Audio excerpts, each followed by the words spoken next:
One of the easiest things that I've heard a lot is don't give up, but it's deeper than that. It's emotionally understanding your journey and really sitting with it.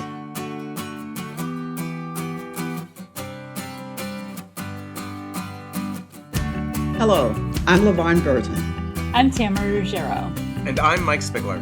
Welcome to Season 2 of the American Kidney Fund's podcast, The Kidney Collective, which gives an intimate voice to the many facets of living with kidney disease. Our theme for this season is Rare Voices, Relatable Stories. Over the next few months, we'll be talking about rare kidney diseases and explore the shared experiences that connect the entire kidney community. Join us for these candid conversations that offer both information and inspiration. Welcome, everyone. Joining us today is Marc Coronel. He's the founder of Lifestyle Athletics, a former amateur boxer, a TEDx speaker, an AKF ambassador, and a kidney health coach. Marc is also living with a kidney transplant and a rare form of kidney disease called focal segmental glomerulosclerosis, or FSGS. Thanks for joining us, Marc. Thank you, Mike. I appreciate it. So tell me a little bit about being an amateur boxer, because that is certainly something I never had the confidence to do. I think I got maybe one fight in my entire life in 6th grade. So, how did that come about? And tell me about, your experience there. It's really interesting. I was actually given an opportunity through my high school program, and they wanted to do this program for inner city kids. And I was the first one to raise my hand and said, I'm willing to do it and I'm ready to go. And the interesting thing about it was that was my curricular activity. That was my PE class. And I was able to get graded from that as well. So the discipline factor of boxing was amazing. Learning how to run every morning at 6 a.m. and then eat breakfast and then go right into school was pretty amazing. Well, I know that you have to be very careful with like your weight and nutrition and everything, right? To weigh in at the right amount. So I assume a lot of that kind of discipline really has played over as you've started to deal with kind of managing your kidney disease as well. 100%. I was fighting at 118 pounds, so I was very, very thin. My walk weight was about 128, and then they wanted to just bring me down 10 pounds. So there was a lot of trying to cut weight and staying on a specific diet, drinking protein shakes, making sure that I was just athletically inclined to pursue that career in boxing for sure. Marc, I have to ask, how did you get to become a TEDx speaker?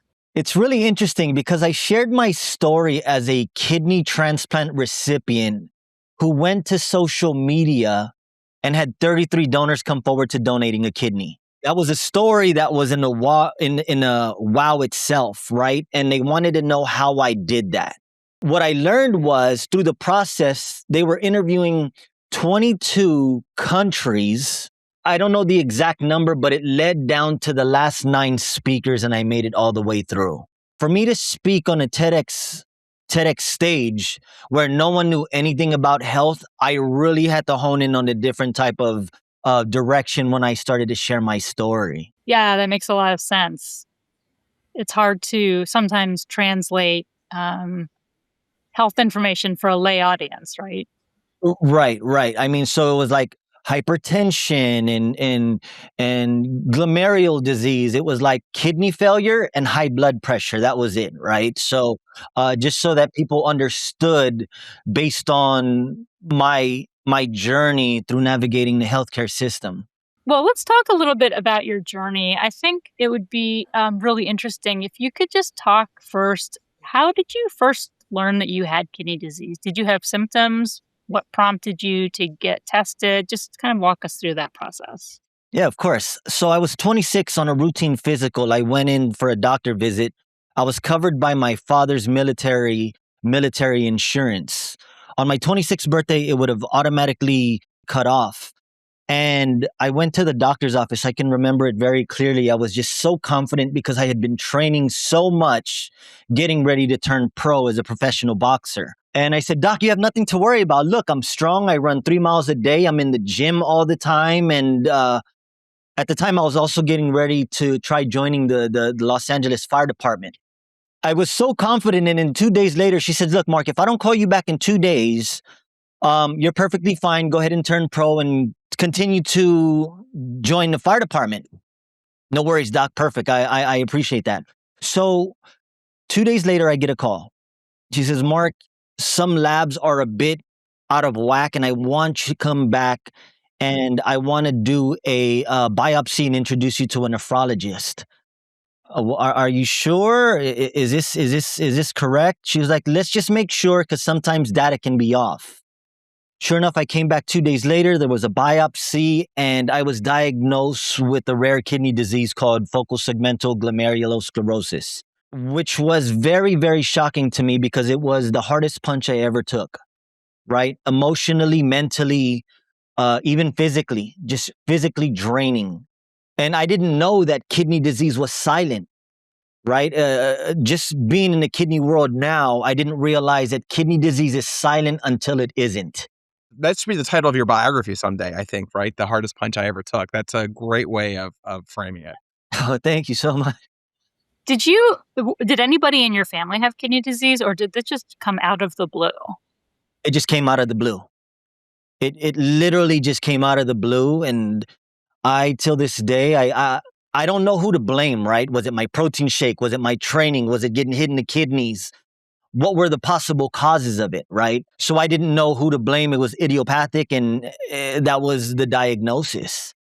And had you even, when the word biopsy comes up, right? I mean, did they explain that to you? I mean, that can be really a scary word for people. A lot of people associate that with cancer and things like that. I mean, what were your thoughts going in saying, gosh, I need to have a biopsy now? Well, I obviously asked so many questions on what it was because I wasn't really in tune with the whole medical jargon that is thrown around in healthcare, right? So I had to learn really, really quick. I had to learn what was a biopsy, and you're right, it was associated with cancer. But when I went in, it was very, very informative. The problem here and here's based on what I've learned, is the average diagnosis for something like a rare kidney disease is like 5 to 7 years. I got really lucky because they were able to identify it from my PCP, and I was able to go in through a biopsy. Within 24 hours, a doctor comes in and said, you're diagnosed with a rare kidney disease, FSGS, essentially. It's really amazing. Well, the only good thing about that story, I will say, is it sounds like you at least had a really good doctor that took this seriously, got you tested, and got you, the biopsy and the secondary testing like pretty quickly. It can be really a long time for people out there listening to get, some of those secondary tests done, see a nephrologist. It just sounds like it was not very much of a long wait for you.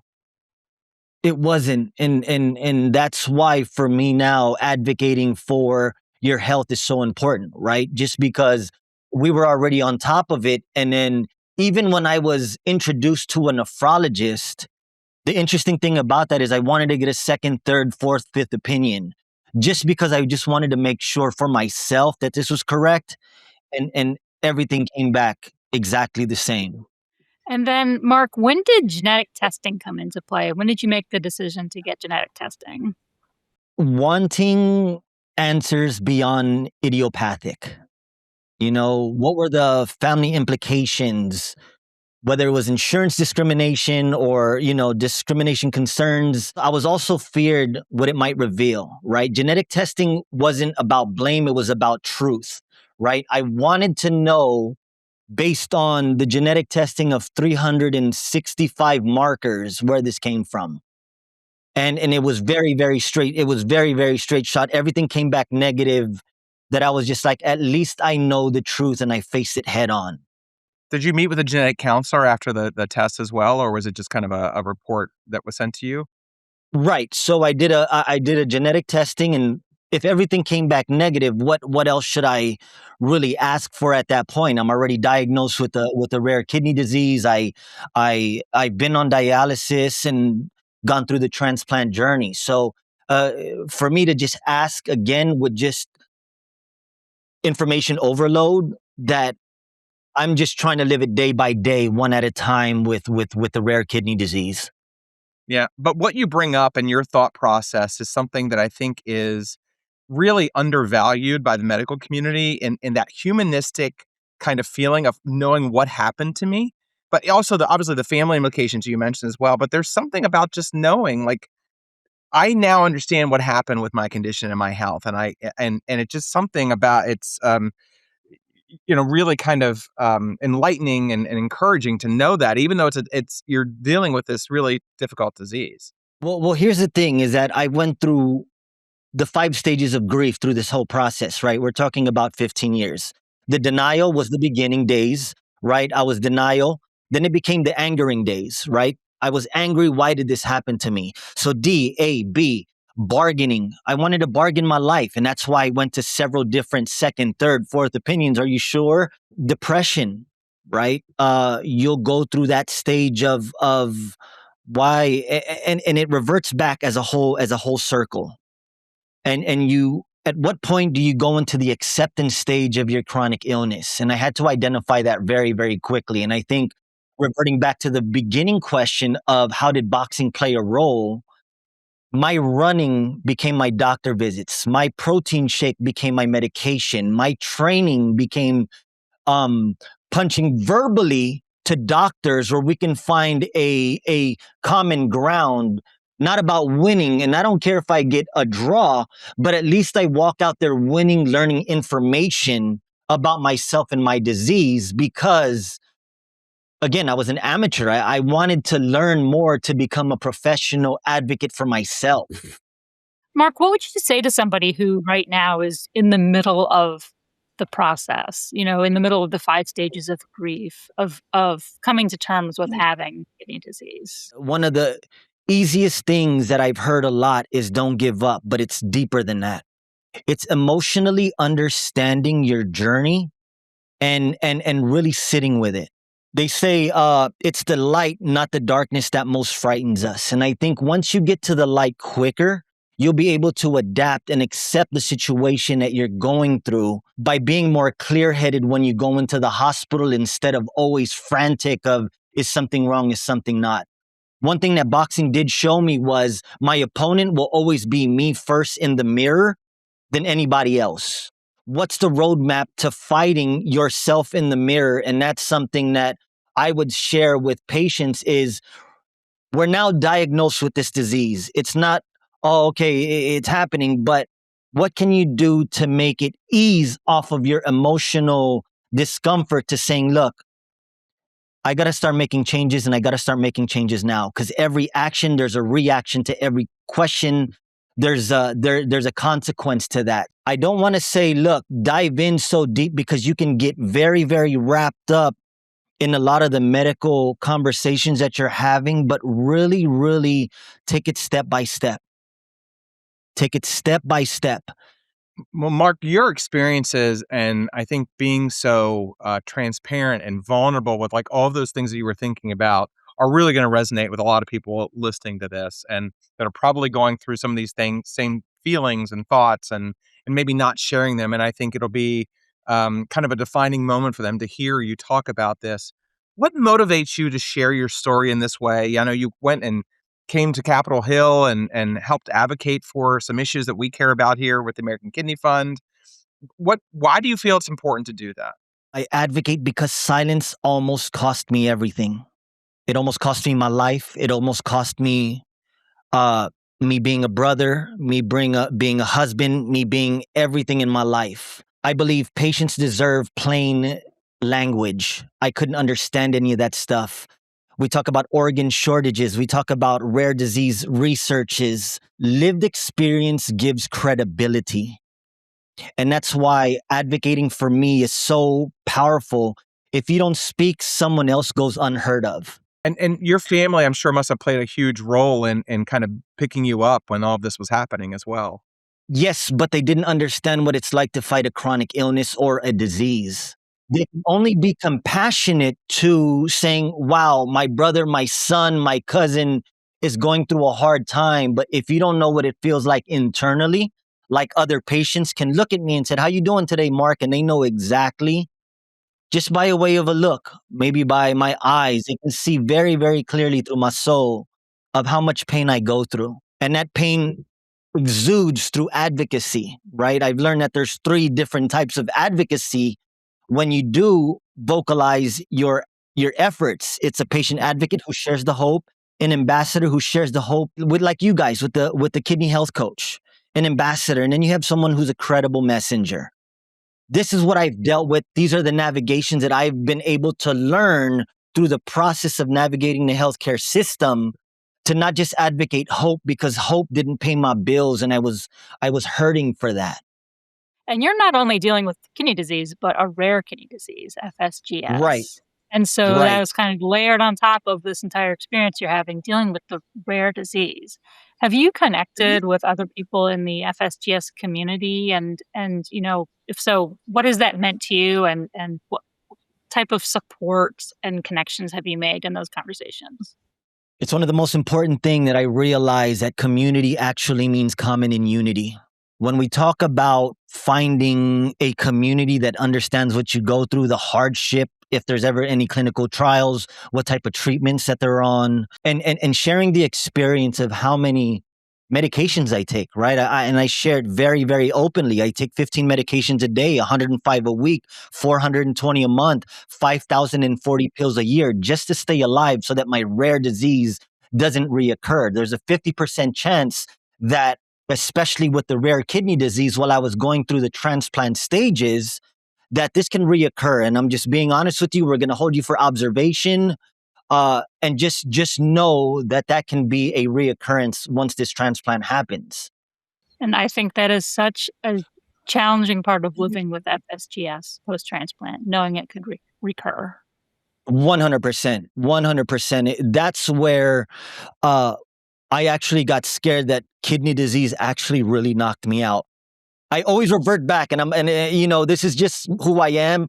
I always revert back to my boxing discipline, right? Because boxing is a very, very strenuous discipline that requires a lot of mental strength that I had to reevaluate in how I were to put that into the kidney world. And it works very, very well with each other for sure. Tamara just mentioned your transplant, and obviously the fear that's got to always be there of losing, that great gift that you have. Can you talk a little bit about the transplant process and, what that looked like for you in your journey? Of course. So I was on dialysis for 2,250 hours. 2,000 of those hours, I wasn't able to urinate. So we talk about 2,000 hours of not being able to urinate, as well as trying to advocate to try getting a living kidney donor. My blood type is O, so the average wait time is 8 to 10 years. What I also didn't realize was I was able to multi-list, and I listed at 5 different transplant centers in hopes that if a living kidney donor doesn't work, a deceased donor would. What comes with the details of that? Number one, if I do get evaluated at another transplant center, there are things to consider: housing, food, and how I'm going to get around, as well as who's going to be my caregiver. And I needed to make sure that I considered all of those specific things, right? Because number one, I had to get a flight on standby for any time I would get a call at any hour of the day, having to be at another transplant center within 24 hours. So having to know that itself was really, really hard, because I had to keep my phone not on silent, which meant that my significant other would hear every beep or notification that came on, right? But again, that journey was really intense even for her. And I want to get back to her because she also had a 24-hour bag, because sometimes she'd have to go to work right after going through a doctor visit. What happens while I was going through the kidney transplant stage was I would drink water, and sometimes I would eat foods that didn't know I had salt in it. And that edema wouldn't go to my lower extremities, it would go to my lungs. So I couldn't breathe at night. So I had a table on the side to sleep on like this, just so I can breathe that day. Marc, you paint such a vivid picture of what it is like to live with this. If you thinking about just the general public, what do you wish they understood about living with kidney disease? It's hard enough to be sick. It's even harder to be rare. When we talk about the journey of a kidney patient, we talk about the hardship that no one sees, the multiple doctor visits, the trying to build a team, trying to find community, trying to find people who understand the journey. If you really want to ask, think about sitting on a chair. And this is why I revert back to my dialysis days where I wasn't able to urinate. Imagine sitting on your toilet without being able to move for 3 hours. Now imagine taking you eating Skittles. These medications that I take, I call them Skittles because I took 15 a day. That's one of those little packets that they give during Halloween, right? Imagine just taking one of those small little packets and just eating that. Imagine having to go out one night with your buddies and friends to feel that hangover that I felt every other day because they depleted my liquid that was in my body. They had to make sure that I didn't have a lot of liquids for my next treatment options, that they had to dehydrate my body. Yeah, I think putting it in those relatable terms that people, experiences that people have had, like I've had a hangover, makes a big difference to helping people at least start to grasp some of what you've been through.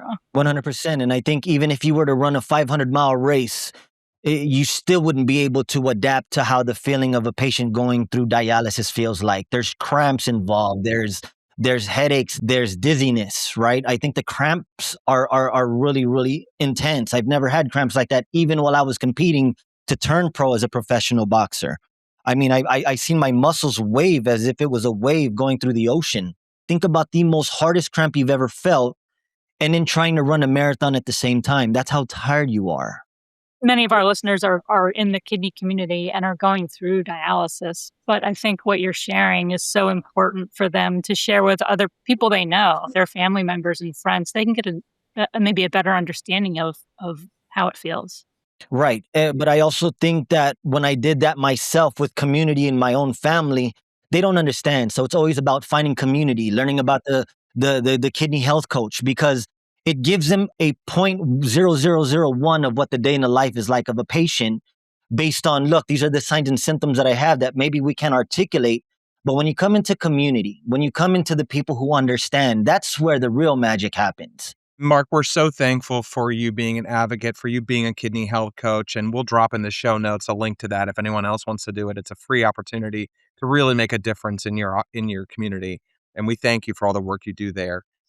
Maybe one last question before we wrap up and talk about some other resources. What do you hope the future of FSGS treatment looks like? What are your hopes for the future?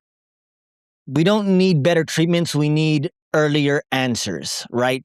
Targeted therapies beyond steroids, early genetic screenings, faster diagnosis. The average wait time is 5 to 7 years just to get diagnosed with a rare kidney disease. More clinical trials inclusive of rare patients. Progress, not perfection. Policy and research funding alignment. Prevention of progress, not just transplant rescues. Just because I've gone through the full journey and the full scope of a kidney patient, there are some things that I wish I would have been involved in earlier rather than later in finding out on the back end. Marc, this has been incredibly, I think, hopeful and inspiring for the people that are listening to this podcast. I want to really thank you for your time. Is there anything that you wanted to talk about that we didn't talk about? I mean, I know you've got a whole company that you started, Lifestyle Athletics. You want to tell us a little bit about that before we leave? Yeah, so Lifestyle Athletics was a company that was built on being in athletics. I created programs in the Unified School District, detention centers, and it's a mnemonic called Lifestyle, which is leadership, integrity, foundation, effort, support, time, use, love, and environment. And what I did was really just bring that into the kidney world of finding what leadership meant, what integrity meant, what foundation means, and really just honing in on my personal journey. It's a community business, right? And essentially, I just found it within the kidney space. There was no difference of saying, hey, we believe in something strong and let's do that. Well, Marc, congratulations on persevering. And thank you for being such a great role model to other people that are dealing with the things that you're dealing with. So thank you very much for being here. Of course. Thank you. Thank you so much, Marc. Thank you for being here with us today. It's been a great conversation, and I can't wait to bring it to our listeners. To find out more about the topics we discussed in this episode, or to access resources to learn more about kidney disease, go to the episode show notes on your podcast listening platform or go to kidneyfund.org/podcast. And if you haven't already, be sure to subscribe or follow the Kidney Collective wherever you listen to podcasts, and leave us a like or review to help us reach more members of the kidney community. You can also follow AKF on all major social media platforms, including Facebook, Instagram, TikTok, Blue Sky, LinkedIn, YouTube, Twitter, X, or whatever comes next. Join us next time. Remember that even in the toughest moments, there's hope ahead, and the Kidney Collective and AKF are here for you now.